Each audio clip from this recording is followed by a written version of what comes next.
Small moments define your loving relationships. The long, dark wood dinner table is set. The sparkling metal forks and knives aligned parallel, and the pure white ceramic plates polished clean. The steaming hot food is spread down the middle of the oak board, and the condensation on the cold drink glasses makes each placemat slightly damp. The seats of this grand table are to be filled by a family who has come a long way to be able to sit among one another. When my family had sat down to eat our Thanksgiving meal, we were all consumed by heavy emotions from that day. Our minds were filled with the aftermath of fighting and turmoil. At first glance, the word family could barely be applied to us. The tension had gotten to the point where we could barely even be together on the day when family is supposed to be the number one priority.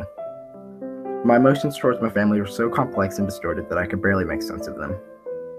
It was only after my mother had called me, my father, and my older sister into one room that we were able to discuss our problems, make peace, and resolve to eat together.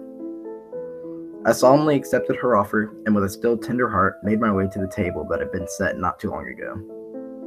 The meal started off with the heavy weight of our earlier conflict looming over the table. As conversation started to pick up and we became less stressed, I started to notice the quality of the moment. The harsh emotions that had taken us over hours ago seemed to be lifted and gone, only a faint whisper on the wind as the fog was blown away and dissipated. We talked as if nothing had happened that day. Even I, being the most impacted person of the group, was able to accept the events that had happened and was able to move forward. The food was great and the drinks were just as good, but having and being a part of a family that loved each other was all that really mattered. My family is not perfect, nothing really ever is on earth. Every time I interact with them, I run the risk of having a bad experience.